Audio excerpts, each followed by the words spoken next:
കൂട്ടുകാർക്ക് നല്ലൊരു ദിവസം ആശംസിച്ചുകൊണ്ട് മാമ്പഴത്തിന്റെ പുതിയ വീഡിയോയിലേക്ക് സ്വാഗതം. നമുക്ക് നേരെ രേവതിയുടെ സച്ചിയുടെ ഇന്നത്തെ നല്ലൊരു വിശേഷം കേട്ടാലോ. അങ്ങനെ ഇന്നത്തെ വിശേഷത്തില് മധുസൂദൻ ഫുഡൊക്കെ എടുത്തു വെച്ചിട്ട് മഹിമ പറഞ്ഞു, ബാ ഏട്ടാ വന്ന് ഫുഡ് കഴിക്കാൻ പറയണം. ആ സമയത്താണ് സച്ചി ഒരു കൊടുങ്കാറ്റ് പോലെ ഇങ്ങോട്ട് വരുന്നത്. വന്ന ഉടനെ മധുസൂദന്റെ കാരണം തീർത്ത് ഒറ്റയോടെ അങ്ങോട്ട് പൊട്ടിക്കുവാണ്. പെട്ടെന്ന് മഹിമ ചാടി കയറി വന്നു. എന്താടാ നീ എന്താ കാണിച്ചെന്ന് ചോദിക്കും. കണ്ടില്ലേ, ഇയാൾക്കിട്ട് രണ്ടെണ്ണം കൂടെ പൊട്ടിച്ചാന്ന് പറയും. എടാ ഇപ്പൊ തന്നെ ഞാൻ പോലീസിനെ വിളിക്കും, വീട്ടിൽ കയറുന്ന അതിക്രമം കാണിക്കുന്നോന്ന് മഹിമ ചോദിക്കുകയാണ്. അതെ, അതിക്രമം കാണിച്ച ഞാനല്ല നിങ്ങളാന്ന് പറയണം. നിങ്ങൾ പോലീസിനെ വിളിക്കുക, പോലീസ് വരട്ടെ, എന്നിട്ട് എനിക്ക് കുറച്ച് കാര്യങ്ങളൊക്കെ പറയാനുണ്ടെന്ന് പറയണം. ഇത് കേട്ടതും മഹിമ, നിനക്ക് എന്താണ് പറയാനുള്ളത്? എന്റെ അനിയനെ ആളെ വിട്ട് തല്ലിക്കൂല്ലേ? എന്നോടും എന്റെ അച്ഛനോടും ദേഷ്യം ഉണ്ടെങ്കിൽ അത് ഞങ്ങളോട് തീർക്കണം, അല്ലാതെ വഴിയെ പോകുന്ന എന്റെ അനിയനെ ഗുണ്ടകളെ വിട്ട് തല്ലിക്കുവല്ലേ ചെയ്യണ്ടേന്ന് പറയാം.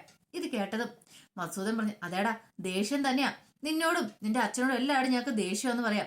ഇത് കേട്ട സച്ചി പറഞ്ഞു, ആണോ, അന്നെങ്കിൽ നീ തല്ലുകൊണ്ട് ചാകൊള്ളടാം, അത് എന്റെ കൈ കൊണ്ടായിരിക്കും നിന്റെ മരണം, രണ്ടെണ്ണത്തിനെ ഞാൻ വെള്ളം പുതപ്പിച്ച് കിടത്തൂന്ന് പറയാം. പെട്ടെന്ന് മഹിമ പറഞ്ഞു, നീ എന്തറിഞ്ഞിട്ടാടാ കിടന്ന് ഈ ചാടിക്കടിക്കുന്നേ? നീ ആദ്യം നിന്റെ അനിയോട് ചെന്ന് ചോദിച്ചു നോക്ക, എന്തിനു വേണ്ടിയിട്ടാ ഞങ്ങള് അവനെ തല്ലിച്ചെന്ന്. ഞങ്ങളുടെ പെണ്ണിനെ വഴി നടക്കാൻ സമ്മതിക്കുന്നില്ല അവന്, ആ കാരണത്താലാന്ന് പറയും. ഇത് കേട്ട് സച്ചി ശ്രീകാന്തിനെ ഒന്ന് നോക്കി. എന്റെ അനിയന് നിങ്ങളുടെ പെണ്ണിനെ വഴി നടക്കാൻ സമ്മതിക്കില്ല, ഇത് ഞാൻ വിശ്വസിക്കണം പോലും. ഒന്ന് പോ, അതെ ഒരു കാരണവശാലും എന്റെ അനിയൻ അങ്ങനെ ഒന്നും ചെയ്യുന്നവനല്ലെന്ന് പറയണം. ചോദിച്ചു നോക്ക അവനോട്, അവൻ ചെയ്തിട്ടുണ്ടോ ഇല്ലയോന്ന്. അവന് ഞങ്ങളുടെ പെണ്ണിനെ വേണം പോലും, കല്യാണം കഴിക്കണം പോലും. പിന്നെ ഞങ്ങൾ എന്ത് ചെയ്യണം? ഇങ്ങോട്ട് വന്നു കഴിയുമ്പോഴത്തേനും അവനെ പൂത്താലം വെച്ച് അവനെ ഞങ്ങൾ സ്വീകരിക്കണോന്ന് ചോദിക്കുക. പെട്ടെന്ന് മസൂദൻ പറഞ്ഞു, നീ കാര്യം ചെയ്യ, അവനോട് തന്നെ ചോദിച്ചു നോക്ക, അവന്റെ നാവിൽ നിന്ന് കേൾക്കട്ടെ, അവൻ തന്നെ പറയട്ടെ എന്ന് പറയാം. സച്ചി പെട്ടെന്ന് തിരിഞ്ഞിട്ട് ശ്രീകാന്തിനോട് ചോദിച്ചു, ഈ കേൾക്കുന്നതൊക്കെ ശരിയാണോന്ന് ചോദിക്കണം. ശ്രീകാന്ത് ഒന്നും മിണ്ടിയില്ല.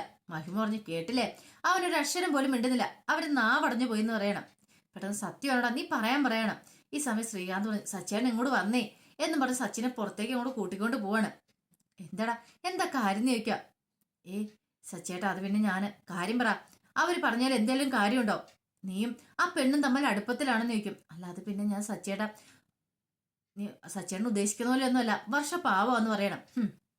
പാവം, ഒരു കാര്യം ഞാൻ പറഞ്ഞേക്കാം, അവളുമായിട്ട് യാതൊരു ബന്ധവും നിനക്കിനി പാടില്ലെന്ന് പറയാം. അല്ല അത് പിന്നെ സച്ചേട്ടൻ, ഞാൻ കൂടുതലൊന്നും എന്നോട് പറയണ്ട, അറിയാലോ അവളെ കാണാനോ സംസാരിക്കാനോ ഒന്നിനും പോലല്ല. ദേ നമ്മുടെ അച്ഛനെ ഈ വിധം ആക്കിയത് അയാളാണ്, അയാൾ ഒറ്റയൊരുത്തം കാണാം കുറെ പ്രശ്നങ്ങളൊക്കെ ഉണ്ടായത്. അത് മാത്രമല്ല എന്റെ കാര്യം തന്നെ നീ ഒന്ന് ആലോചിച്ച് നോക്കി. അതുകൊണ്ട് ഒരു കാരണവശാലും ഇനിയിപ്പം അവളുമായിട്ട് യാതൊരു ബന്ധവും നിനക്ക് പാടില്ല, പറഞ്ഞൊക്കെ ഓർമ്മയുണ്ടല്ലോ എന്ന് പറഞ്ഞിട്ട് സച്ചി അങ്ങോട്ട് പോകുമ്പോൾ ശ്രീകാന്ത് എന്ത് ചെയ്യണം എന്നറിയത്തില്ല, വല്ലാത്തൊരവസ്ഥയിൽ നിൽക്കുകയാണ്. പിന്നീട് പതിവ് പോലെ തന്നെ സുധി രാവിലെ കമ്പനി പോകാനായിട്ട് റെഡിയാവുകയാണ്. അങ്ങനെ റെഡിയായിട്ട് സുധി ഓർത്തു, എന്നും പോവാന്നും പറഞ്ഞ് ഇറങ്ങുന്നുണ്ട്. ഇനി എവിടെയൊക്കെ ചുറ്റിക്കിറങ്ങണം, പാർക്കും ബീച്ചും എന്ന് വേണ്ട എല്ലാത്രത്തോടും പോവാണ്. ഇനി പിന്നെ അങ്ങോട്ട് പോകും. ആ സമയത്ത് സുധി കുളിയെല്ലാം കഴിഞ്ഞ് അങ്ങോട്ട് വരുവാണ്. കുളിയെ കഴിഞ്ഞ് ഈറമുടി തോർത്തുകൊണ്ട് കെട്ടിവെച്ചിട്ടാണ് അങ്ങോട്ട് ഇറങ്ങി വരുന്നത്. എന്താ വെച്ചാൽ, ആഹാ സുധി രാവിലെ ഇനി പോകാൻ ഒരുങ്ങിയോന്ന് ചോദിക്കും. എന്താ ഞാൻ ഇന്ന് പോകണ്ടേന്ന് ചോദിക്കും. ആഹാ പോവാതിരിക്കൊന്നും വേണ്ട, പോവാതിരുന്നിട്ടുണ്ടെങ്കിലേ ഒരു ദിവസത്തെ ലീവിന്റെ പൈസ അതങ്ങോട്ട് കട്ട് ചെയ്യില്ലേന്ന് ചോദിക്കും. പെട്ടെന്ന് സുധി, അത് കുഴപ്പമില്ലായിരുന്നു, വേണ്ട അങ്ങനെ മടി പിടിച്ചിരിക്കണ്ടെന്ന് പറയാ. പിന്നീട് സുധിയോട് പറഞ്ഞു, അതെ സുധി എൻ്റെ ഈ മുടി ഒന്ന് തോർത്തി തരുമെന്ന് ചോദിക്കാം. പിന്നീട് സുധി മുടിയൊക്കെ തോർത്തി കൊടുക്കുക. ഈ സമയം ശ്രുതിയോട് സുധി ചോദിച്ചു, അല്ല എന്നെ നിനക്ക് അത്രയ്ക്ക് ഇഷ്ടമാണെന്ന് ചോദിക്കും.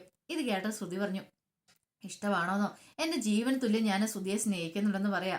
അത് പറയാൻ വാക്കുകളില്ല, എത്രമാത്രം സ്നേഹിക്കുന്നുണ്ടോ അതെന്ന് പറഞ്ഞിട്ടുണ്ടെങ്കിൽ അതെനിക്ക് എന്നെ പ്രകടിപ്പിക്കാൻ പറ്റുന്ന കാര്യമല്ല എന്ന് പറയാം.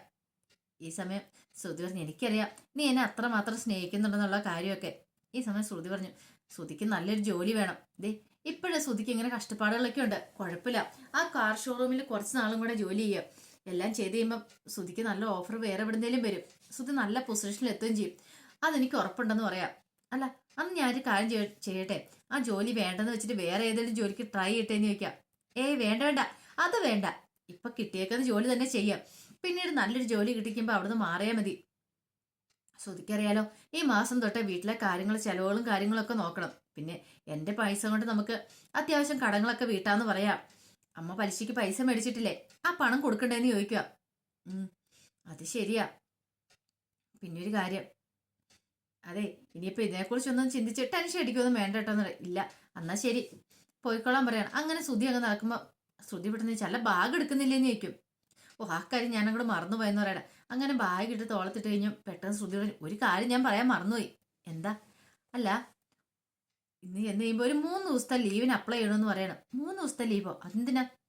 അല്ല അന്ന് നമ്മുടെ മാം പറഞ്ഞിട്ടുണ്ടായിരുന്നല്ലോ ആൻഡമാനിലേക്ക് നമുക്കൊരു ഹണിമൂൺ ട്രിപ്പ് പോകുന്ന കാര്യം. നമ്മളെ ഹണിമൂണിനെ കൊണ്ടാന്നൊക്കെ പറഞ്ഞിട്ടുണ്ടായിരുന്നല്ലോ. അപ്പൊ അതിന് വേണ്ടിയിട്ടാ. അന്ന് മാം പറഞ്ഞ പ്ലെയിൻ ടിക്കറ്റ് മാത്രം എടുത്താൽ മതി, ബാക്കി കാര്യങ്ങളെല്ലാം മാം നോക്കിക്കോളാന്നല്ലേ പറഞ്ഞേ.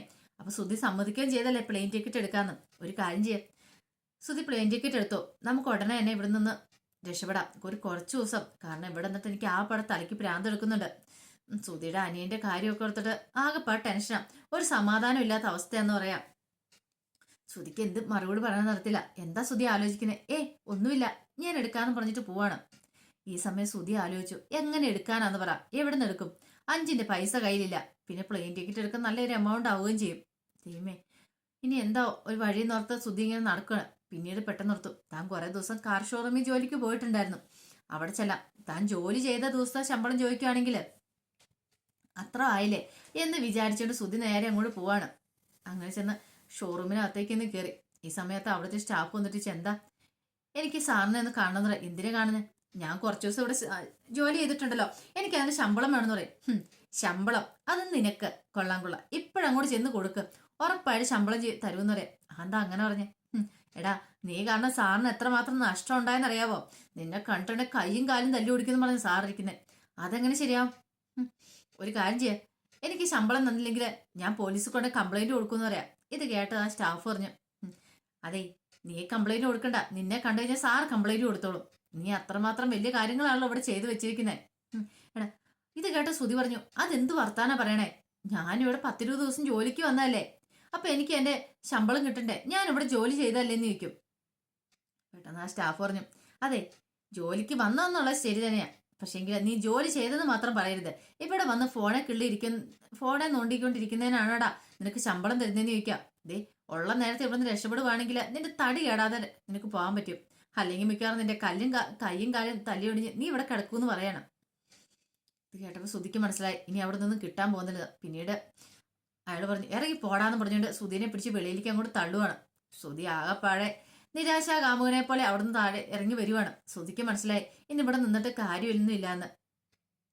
ഈ സമയം വല്ലാത്തൊരു ടെൻഷനിലായിരുന്നു ശ്രീകാന്ത് ഉണ്ടായിരുന്നത്. ശ്രീകാന്ത് പെട്ടെന്ന് ആലോചിച്ചു, അയ്യോ 6 മണിയാകുമ്പോൾ വർഷനെ കൊണ്ടുവരാൻ പറഞ്ഞിട്ടുണ്ട്, അവളെ കൊണ്ട് വീടിൻ്റെ അവിടെ വരണമെന്ന്. എന്ത് ചെയ്യും? ഈ സമയം വർഷ ഫോൺ വിളിക്കുകയും ചെയ്തു. കോൾ എടുക്കണോ? സച്ചേട്ടൻ പറഞ്ഞ അവളോട് സംസാരിക്കരുത്, അവരെ കാണരുതെന്നൊക്കെ പറഞ്ഞിരിക്കുന്നത്. അപ്പൊ ഇനി എന്ത് ചെയ്യുന്നൊരു ടെൻഷൻ ശ്രീകാന്തിന് മനസ്സിലുണ്ട്. ഒന്നും ചെയ്യാൻ പറ്റില്ല. ഒരു കാര്യം ചെയ്യാൻ, കോൾ എടുക്കണ്ടെന്ന് വിചാരിക്കണം. ഈ സമയം വർഷം വീണ്ടും വീണ്ടും വിളിച്ചോണ്ടിരിക്കുക. ശ്രീകാന്തിന് എടുക്കാനും മേല, എടുക്കാനും ഇരിക്കാനും മേലാത്തൊരവസ്ഥ ശ്രീകാന്ത് നിൽക്കുക. അപ്പൊ അതിന്റെ വിശേഷങ്ങളൊക്കെയാ ഇന്ന് കണ്ടത്. ഇതിന്റെ ബാക്കി വിശേഷങ്ങളായിട്ട് വൈകുന്നേരത്തെ പ്രമോയി വരാട്ടോ. ഒരിക്കൽ കൂടി എല്ലാവർക്കും നല്ലൊരു ദിവസം ആശംസിച്ചുകൊണ്ട് നിർത്തുന്നു. നന്ദി.